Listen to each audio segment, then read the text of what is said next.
Hello everyone, welcome back to my channel. Today I'm going to be sharing with you my favorite books that I read all of last year.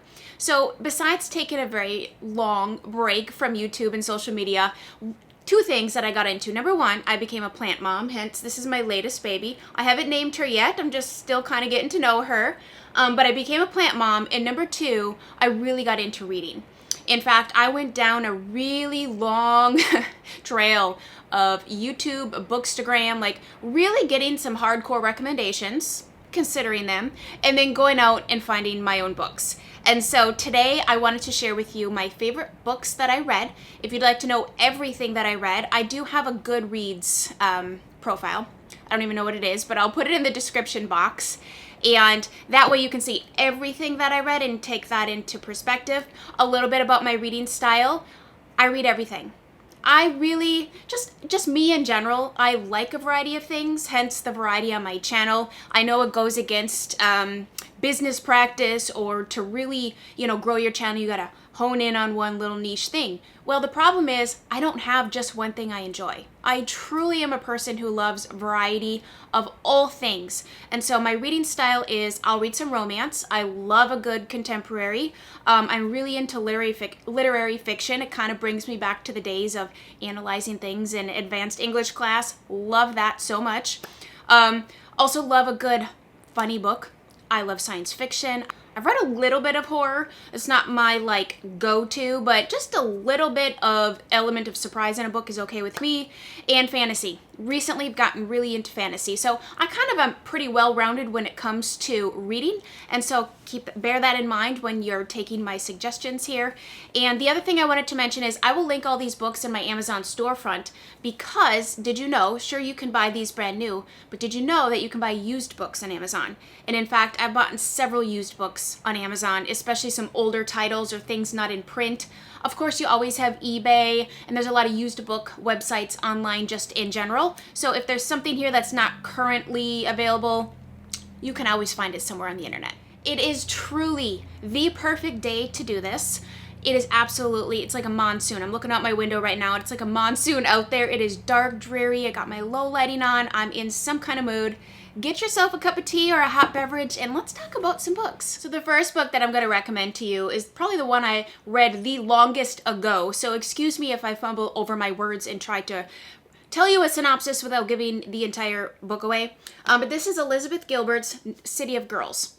This book is fantastic. I would consider this a contemporary fiction. It is told from the main character, Vivian's perspective, looking back and reflecting on her life. And I really enjoy books where it's kind of a backwards sort of situation where they're kind of reflecting and you get their perspective here versus now versus then sort of thing. It is about a 19-year-old girl who got kicked out of college, and her parents sent her to live with her Aunt Meg, who lives in Manhattan, and she runs like this showgirls type of business where they put on acts, and there's lots of music. There's a slew of crazy characters. And while she's there, she makes a little bit of a blunder, a little bit of a mistake, and we are taken through how she's working through that. But also she meets someone who becomes the love of her life. And this story is, you have, a couple characters that it kind of delves, a little deeper into their personal life. But for the most part, this book is just, it's a good time. It's one of those books that once I started reading it, I could not put it down. I actually took this with me on an airplane trip, and I literally read the entire time that I was in the airport or on a plane. It was just a fabulous read. Highly recommend this book. So I think you're really gonna have a laughing, fun, good time with this one. So I've been out of the reading world for a while, so a lot of the things that I've picked up are not necessarily current releases, or some of them not even within the last 5-6 years, and that's fine with me. I don't really keep up on the newest releases, and honestly I've always been a reader that gravitates towards things that have been out for a while, just because I kind of like to take reviews into perspective and just really kind of consider what I'm going to read versus just buying it because it's new. And so this next one kind of falls into it was newer sort of situation. I'm not familiar with Colleen Hoover, but now I think I've read 2 or 3 of her books. And this one is It Ends With Us. This is a romance novel, but I would say that this is not your typical run-of-the-mill romance. It's not a Hallmark novel. I don't think it'll be one that you'll be able to kind of be like, oh, well, this is going to happen or this is going to happen. And that's the type of romance I don't like to read, the more predictable ones. I don't know if it's just because I'm not younger anymore. In my younger years, I gravitated towards that because, I mean, you were at the height of, desiring a mate and, all that romantic type stuff. It was new to you and you hadn't really actually lived, being married and being with someone for a long time. And so now my perspective on that has kind of shifted. However, this one, it's got some, darker, deeper elements to it, but it's also very real. And I appreciate a story that goes to the more sensitive things and explores those things because I think that's relatable. And I think that as a reader, I connect more with the character when it's believable versus those unbelievable, silly romances where it's like, oh, like a Hallmark movie playing out on print. I get bored with those. I need something that just sucks me in, like some sort of big problem or just a character that's a little bit off color or a character that's got serious flaws because that's human. That's a human element. So I recommend this book. Know that there are some things in this that might be slightly troubling for you. I don't have a problem with that. I mean, I'm sitting over here watching murder documentaries all the time, really awful things, and so I'm probably a bit desensitized to that type of theme, but this is a really good book and I enjoyed reading it. Speaking of Colleen Hoover, this is called Verity, and this is different. So It Ends With Us is relational. It's about, a couple and issues that they're having. This is like about a couple per se, or it's about a writer. And she's no longer able to write her story, so she hires the main character, whose name is Lowen, to come and finish her manuscript. The person that can't write anymore, I can't remember the name. I am not a booktuber. I'm just going to say that. I'm just giving you what I can remember about the books. This is a little bit more thrillery, and it's a more twist and turn type of book. And I didn't mention it in the beginning, but I also enjoy thrillers. I love me a good mystery. Like, I am there for that. So this is kind of like more mystery thriller, but written by an author who has previously written more romance and relational type books. But this is gonna get ya. This is a good one. I love a book that you're like, what? That's my favorite. My absolute favorite. So definitely recommend picking up Verity. I will become better at synopsis telling in the next video. But for now, I'm just know these. I recommend these. At the bottom of it all, none of these are a waste of time reading, in my personal opinion. Next, let's move over to Kristen Hanna. She's a well-known author as well. And this is the book Firefly Lane. Now, they did make a show on Netflix or a movie. I did not watch it. I always recommend reading a book before delving into a show. And if you do it the other way around, I struggle doing it the other way around because if I watch a show, all I can think about is that actor's face. And I don't want to think about that. I want to really create my own story in my head, my own imagination. So Firefly Lane is about two friends who met, I think, elementary school. It might have been junior high, 8th grade, junior high. And their story of growing up together. And it's told in both of their perspectives, like you get both characters' sides of things, which is also a favorite of mine because you really get to know the two characters and all of the things that these characters go through. There's so many real life scenarios in here, real life things that you can relate to. It's an emotional book. I mean, this is what do they call it? Like a contemporary fiction type book. It's set in modern day. It starts in the 70s and goes to more modern. There's even mention of things in recent memory in here, recent current events, I guess you would call it, in the US. And so this is it's heartwarming. It's a really well-written story. It's woven well. Sometimes you'll get longer books like this and there'll be like a lull.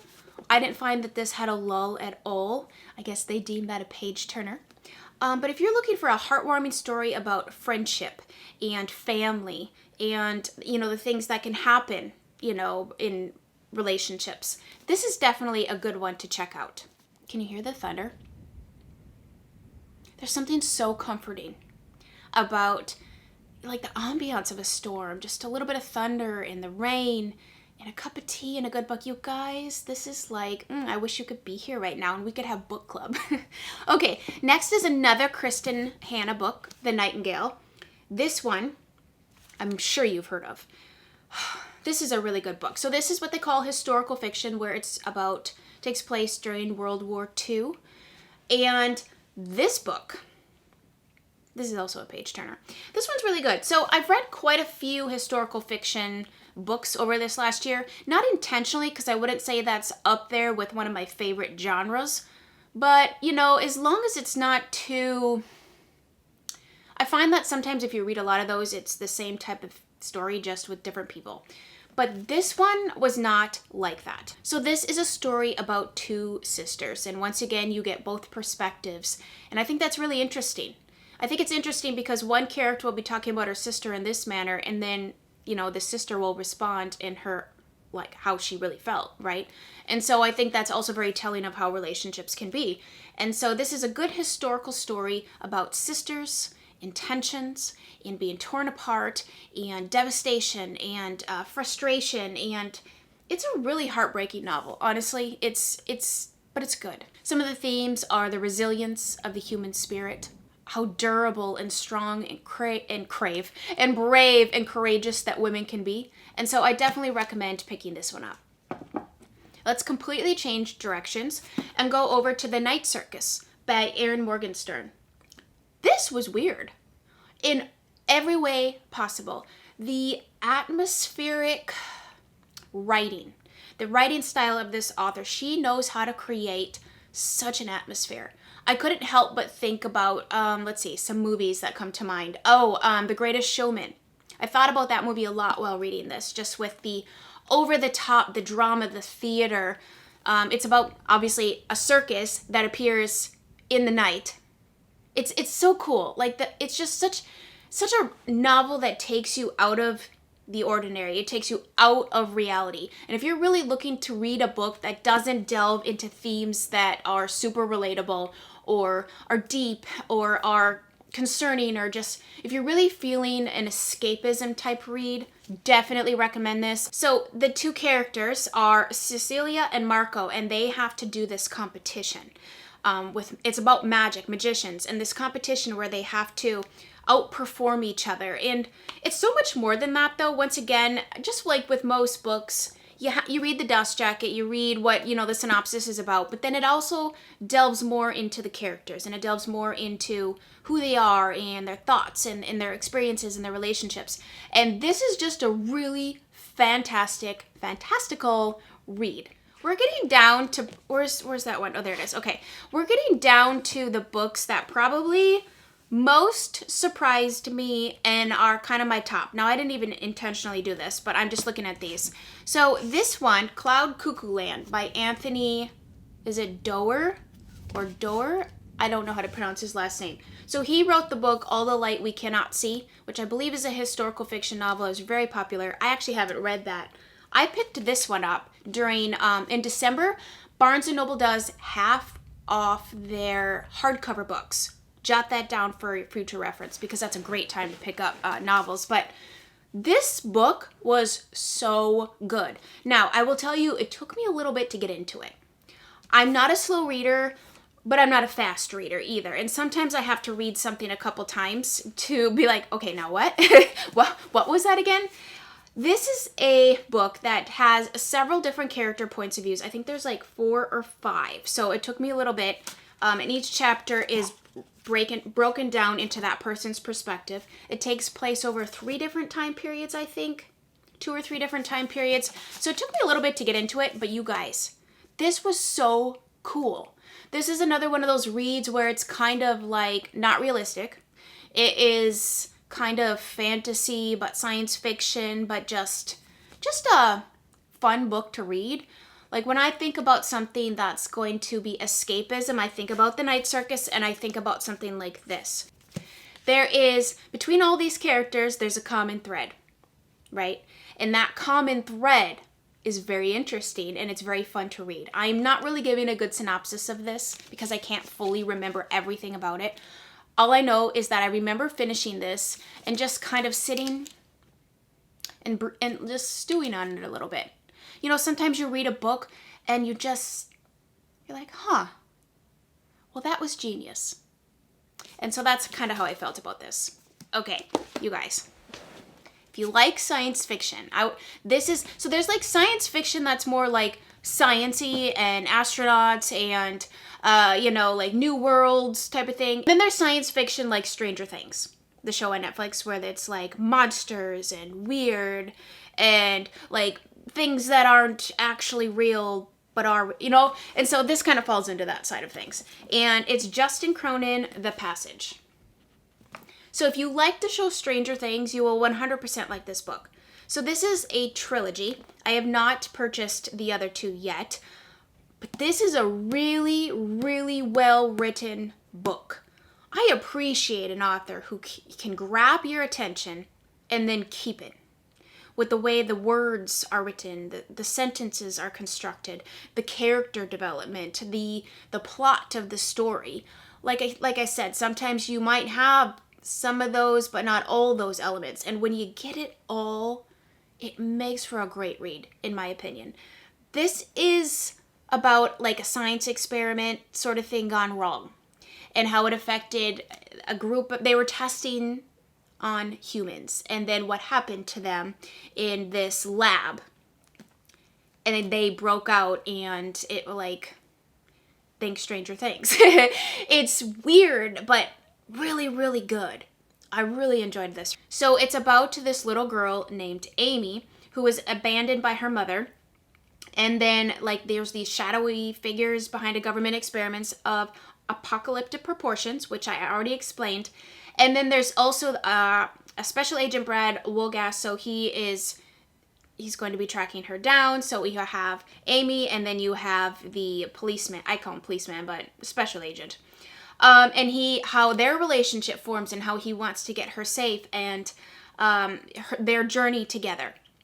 And there's so many more characters than that. I feel like this could definitely be turned into a show, but definitely recommend that book. Okay. Now we're to my top 3 books of the year. Let's save number 1. This will be number 3. I didn't even intend to make this a top, but The 7 Husbands of Evelyn Hugo. If you watch any sort of booktube, you're probably not surprised by this. Taylor Jenkins Reid is the author. This is a story about a woman who is an actor, a big A-list celebrity, and it is told, once again, at her current age. So she's telling her story. She's actually telling her story to a writer because she wants a book written about her. And so, or I guess it's a magazine reporter. So she's telling her life story. And of course the title grabs you like, oh my gosh, she had 7 husbands. What happened, right? But it's, you know, you can't just take it at face value like that, because there's a lot more that you don't know yet. And so as you delve into her life and her 7 husbands and the story of her and who she is, you find so many layers. It's like an onion. You peel one back and you're like, oh, wow. You know, and that's kind of what you start doing as you're reading the book. True page turner. Really interesting read. I think you would love it.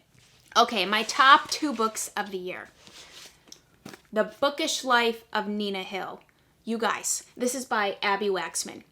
I have never laughed out loud so many times while reading a novel in my life, ever. Like, you know, you read something and you kind of chuckle to yourself. You're like, or you read something and you're like, oh my gosh, that happened to me this morning. Or you think that too. Like you say these things in your head as you're reading this character. And I literally laughed out loud so many times during this book. This writer is hilarious. Like, she's funny. I would want to be her friend. Like, I could just tell by her writing that she's so witty. And I love people that are witty, because I am not witty at all. Like, I'm not a good arguer. I can't think of the words to say in the moment, but I can write you a really good paper. You know what I mean? This book is, it's everything. So she has a job in a bookstore. I love books that take place in bookstores. It's like one of my favorites. She has a trivia team. She like does this trivia weeknight thing. She has a cat named Phil. So her father, she never knew, suddenly dies. And all of a sudden she's inherited all of this family that she didn't know that she had. And they all live really close by. So they want to meet her. And then of course there's a man that enters and there's some scuffling and some tension there. But basically this is just a really well written book about a girl who just likes to read books and be with her cat. And suddenly her life is inundated with people and social events and love interest, and like things are blowing up for her, and how she handles that. And you guys, it's just a really great book. I actually want to pick up some more by this author because I thoroughly enjoyed her writing style. Okay, and my favorite book of the year is Once Upon a River by Diane Setterfield. I loved this book. I love the writing so much. An author who is able to construct sentences and weave words together to create an atmosphere in your mind, and your mind, and your mind, that is art to me. This story is beautiful. It's like a fairy tale. I really felt like I was there. Like she took me out of my physical location and brought me into this story. She sucked me in with her words. The plot itself is really interesting. I could write a paper about this book. I was so blown away by it. So this is a fiction book. It says 3 girls are missing, 1 is returned, a story begins. And it's mythical. It's folklore, it's magic, it's science, it's suspenseful, it's romantic, it's so atmospheric. It's all those things. And I think that is why I loved it so, so much. And I definitely recommend that you pick this book up. I hope I did okay in describing those. It's hard to describe a book, especially some of those that I haven't, it was literally like a year ago, all of last year that I was reading these. I hope you guys found something that piques your interest. I will have them all listed below for you. And I really enjoy books. I enjoy reading. It's kind of always been something I've done. I just didn't really bring it to my channel a lot. But if you guys enjoyed this, please let me know. Give this video a thumbs up. If you're new, welcome. Please subscribe. Would love to have you here. And I will definitely share some more book reviews, book-related content, if that is something that interests you. It definitely interests me. So I hope you guys have a great rest of your evening, afternoon, morning, whatever time it is there. And I will chat with you guys again soon.